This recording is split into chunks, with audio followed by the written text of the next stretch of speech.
Hey, hey, hey. Time for another Out of This World story from rSpace.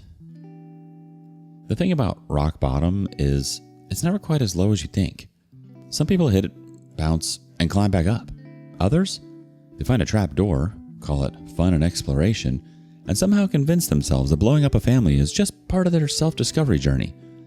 Today on rSpace, we're diving into part 2 of a 2-part series. Part 2. Wife cheated and got into the wrong company. I kicked her out and divorced her. Her life spiraled into a mess. If you haven't seen the first part of the video, the link is in the description. Update 3. She visited the kids. A few days after her parents' confrontation, she texted me, "Coming to meet the kids at 4. Part of me wanted to say no, but I knew they needed to see her, especially my boy, who's been asking about her nonstop. The therapist had said closure could help, or at least some kind of interaction to process what's happening. So I agreed, but on my terms. Short visit, supervised by me, and no drama. I figured her parents' rebuke had gotten to her, maybe made her feel some guilt. Boy, was I wrong about that last part. She showed up the next day around 4:30, looking put together as if separation had given her a glow back. Makeup on point, hair done, wearing one of those bright outfits. My parents were out on errands to give us space, but I made sure to be present the whole time. The kids were in the living room when she walked in. My boy lit up, ran to her with a big hug, asking where she's been and if she was going to stay with us. He clung to her leg, and for a second, I saw a flicker in her eyes, but it vanished quickly. She hugged him back, ruffled his hair, and said, "Mama's been busy, sweetie, but I'm here now." Busy. That's what she called cheating and ghosting her family. My daughter was different as expected. She stayed on the couch with crossed arms, watching her mother like she was sizing up a stranger. She's just 12, but sharp, and she's pieced together more than I realized.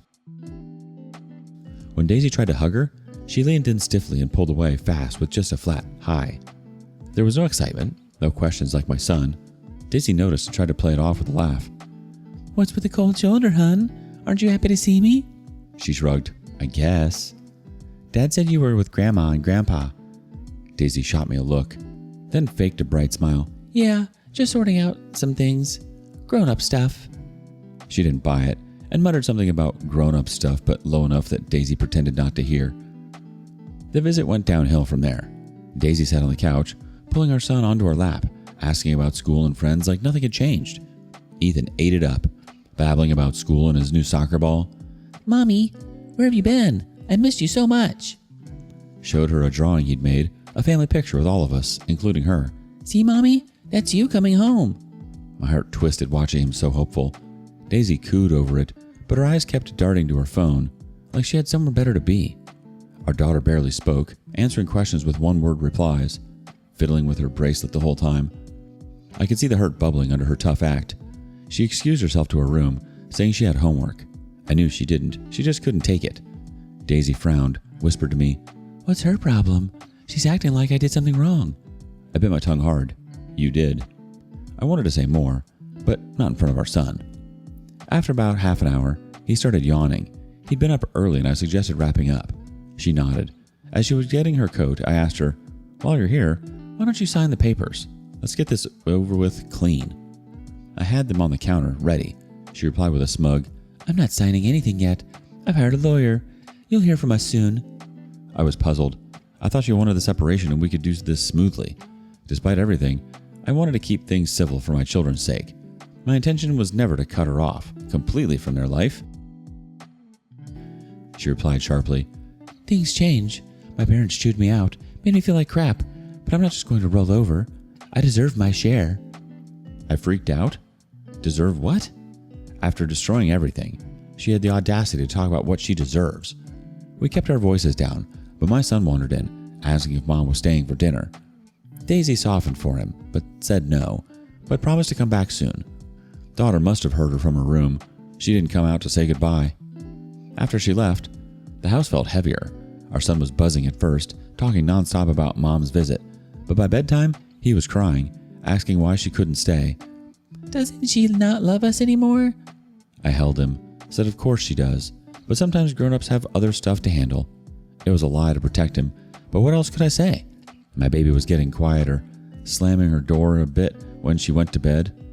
Later, She came to me in the kitchen with red eyes and said, "She's not coming back for real, is she? She came just because Grandma yelled at her." I hugged her, told her I didn't know, but that we'd be okay no matter what. She nodded, but I could tell the visit stirred up the hurt she'd been burying. The therapist says that's normal. Mixed emotions, confusion. It kills me seeing them like this. Son's back to clinging, scared I'll leave too. She's angrier, snapping at little things, like she's mad at the world. I called my lawyer right after, told him about the visit and her comment about the share. He said it fits with the demands we're expecting. We are documenting everything. Her abandonment, her visit was only to save face. We're adding it to the file, along with the kids' reactions and therapy notes. I'm not sure what Daisy's game is, but if she thinks a half-hearted visit changes anything, she's wrong. The kids deserve better than a mom who only shows up when she's shamed into it. I'll fight harder now. Update 4. A week later, I got an email from her lawyer. I was expecting some pushback, but no, she wanted everything. Her demands were insane. She wanted the house, full custody of the kids, along with child support, double what we actually spend on the kids, and then half of my monthly salary as maintenance. Half! I sat there at the kitchen table, staring at the screen. That's when it hit me. Cindy, the divorced one, who'd bragged that night about how she'd won her divorce, I remember them cackling about it. Cindy had sucked her ex dry, and now Daisy was trying the same playbook on me. I wasn't going to let her do it. I started digging her ex-husband's info and finally found him on Facebook. Let's call him Mark. I reached out, told him my situation, and requested a meeting. The guy looked like he'd been run over by life.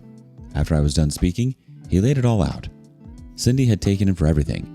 He had to sell his investments to keep up with her huge alimony demands. She even barred him from seeing his 5-year-old daughter. He fought in court for a year just to get visitation rights, and he's still working 2 jobs to fulfill her child support demands. His voice cracked when he talked about his daughter, how she barely knows him now. It was like looking at my worst nightmare. He was caught off guard. He had no idea that his wife was up to this until she served him. He had a busy job and travels for 5 to 6 days a month. His daughter was still an infant when all this started. She naturally was attached to her mother, and Cindy used it to her advantage in showing him as an absent parent. When I told him about the apartment, the drugs, the whole scene I walked into, he was shattered. He was concerned about his daughter growing up among such people. He pointed out that I had an edge because my daughter is old enough to speak for herself in court, and my son is not far behind. His daughter's too young to have a voice, so he's stuck fighting an uphill battle. I have relayed the information to my attorney, and he told me to be prepared for a long run. My daughter has already told the therapist she wants to stay with me, and the therapist is documenting everything. Every missed call from Daisy, every session where the kids talk about her absence. Son's still struggling, clinging to the hope that his mom will come back, but she's starting to open up in therapy, saying things like, "Mom doesn't want us anymore." It breaks my heart, but it's fuel for the fight. It's been almost 3 weeks since her last visit, and she hasn't reached out, not even to ask about the kids. Her parents call every few days, checking in on the kids, asking if they can visit. I let them, but I keep it short. They're ashamed, I can tell, but I don't have the energy to play nice. My focus is on protecting my family. I'm not letting Daisy take a penny from my hard-earned money. I'm not sure about the PI yet. It's pricey, and I'm already stretched thin with therapy bills and keeping the house running. My parents are still here, thank God, helping with the daily chores. Daughter has been a rock, helping her brother with his homework, even though I know she's carrying her own pain. Son is still acting out. Got sent home from school last week for shoving another kid, but the school's working with us, and the therapist says he's starting to process the abandonment. It's slow, but it's something. I'll update when things move forward, but for now, it's me against her outrageous demands, and I'm not backing down. Those demands? The house, custody, half your salary? Unreal. She's not looking out for her children. She's trying to cash out like it's a game. Meanwhile, you're the one doing the hard work, raising them, supporting them through therapy, keeping life stable. She doesn't deserve a penny more than what's legally unavoidable. Update 5. Hi there. Sorry for the late update. My lawyer had strictly instructed not to let out any information while the case was still on. However, I've responded to everyone who has DM'd me for guidance. Now that everything is over, making this public. After meeting with Mark, it was evident that Daisy was following Cindy's footsteps and was planning to suck me dry. Her outrageous demands were already hinting towards it. Mark and I decided to pool our resources and hire a PI. It wasn't cheap, but we split the cost. The PI worked fast. Within a couple of weeks, they came back with a report that made my stomach turn. It wasn't just partying or cheating Daisy, Cindy, and those girls were mixed up in some seriously dark stuff. The PI had photos, videos, even audio from tailing them. They were trading favors with drug peddlers, sleeping with them to score free substances. It had become their lifestyle. Cycle of late-night deals and seedy meetups in apartments like the one I'd walked into. The PI caught Daisy at one of these exchanges, laughing with a guy in a dimly lit parking lot, passing something small and plastic between them. This wasn't the woman I married, not even close. The PI dug deeper and even talked to some low-level contacts in that scene. All legal, my lawyer assured me. My lawyer pieced the evidence together, and we came up with a theory of how it would have started. We're guessing it started small, back when she first got hooked by her coworkers. In those girls' nights, Cindy and the others introduced her to the hookups and body exploring thing. These young, muscular men would have given her the pleasure which I, middle-aged man, couldn't. She wasn't involved in substance while we were together, at least not in high amounts. But after separation, she went unhinged. That's why she didn't resist the divorce. Maybe she was also looking for a way out so that she could fulfill all her desires openly. She's always the ambitious one. Dove in head first, thinking it was part of her new modern life, but addictions don't stay casual. She started craving more, blowing through her savings on pills and whatever else they were passing around. When the money ran low, our joint account was frozen early in the divorce, she couldn't stop. She got desperate. That's where the trading came in. The PI had photos and timestamps of her meeting up with these peddlers, low-life dealers who hung around the edges of her coworker circle. At first, it was flirting for discounts, maybe a free hit here and there. But as her habit grew, she did the demands. She started exchanging favors, sleeping with them to score. The report detailed a few incidents, one in a dingy motel room, caught on exterior cams, where she met a guy known in the circles for supplying, another in a car in some abandoned lot, trading her body for a baggie that'd keep her going for that week. It wasn't just once or twice. It became a pattern. The PI said she looked hollow in the later photos. She'd show up at these meets disheveled, begging almost, promising anything for the next fix. One dealer even bragged about it to his partner. The PI intercepted, calling her an easy trade. Reading that made me sick. Not out of jealousy, but pity. How did the smart, ambitious woman I married end up there, bartering herself like that? Mark and I built the case using the evidence. He wanted to appeal for joint custody, but the PI hit the jackpot. One evening, Mark got a call from the PI agent to drive down to Cindy's. She had left her 5-year-old daughter alone at home while she was out partying at one of these drug-fueled gatherings. The PI had seen her leave the house, leaving the kids sleeping upstairs, and didn't come back for an hour. Mark rushed there and called CPS right away. They swooped in and got the child out. They asked Mark how he knew the child was alone. He said a neighbor discreetly alerted him. The child was kept in their custody while Mark appealed for custody. Cindy tried to spin it, claiming she'd only stepped out to run some errands while her daughter slept, but CPS wasn't buying it. They dug out her location and found out that she was in a bar. Leaving a kid that young alone, especially at night, was straight up neglect. They charged her with abandonment and child endangerment. Mark used the PI's evidence and Cindy was tested. Her report showed substance abuse. The court didn't waste time and granted him custody, citing Cindy's substance abuse and negligence. She got visitation rights, but only supervised, and Mark had to have a full-time nanny or family member present. His aunt moved in to help raise his daughter. Mark said it's been a lifeline, seeing his kid smile again, knowing she's safe. For me, the PI's evidence was a game changer. My lawyer was like a pit bull, used every bit of it to tear Daisy's case apart. She's been banking on following Cindy's playbook, extorting double child support to fund her partying, maybe even splitting the cash with her new crowd, but the photos, videos, and audio were with those peddlers painted a clear picture. She wasn't fit to be around my kids, let alone have custody. In court, my daughter's testimony sealed it. She told the judge that she wanted to stay with me, that her mom hadn't called or visited except the one time her grandparents made her. Son was tougher. He's still confused, misses his mom, but even he told the therapist he's scared of her now after hearing bits of what happened. The judge didn't blink. I got full custody, and the house stayed with me. Daisy got hit with a one-time maintenance payment, but it was a fraction of what she demanded, pennies compared to half my salary. When Daisy's parents saw the PI's evidence, they hit their breaking point. They told her to get out or get help. Daisy didn't fight them. She resisted seeking help, and they literally kicked her out. 2 days later, she came back and pleaded with them for help. They put her in rehab. They are shattered. Daisy's their only child and don't want to lose her. I feel bad for them, but what can I do? I'm glad I was able to protect myself and my kids, and just at the right time. The kids are still processing everything. Daughter's angry, but she's channeling it better now.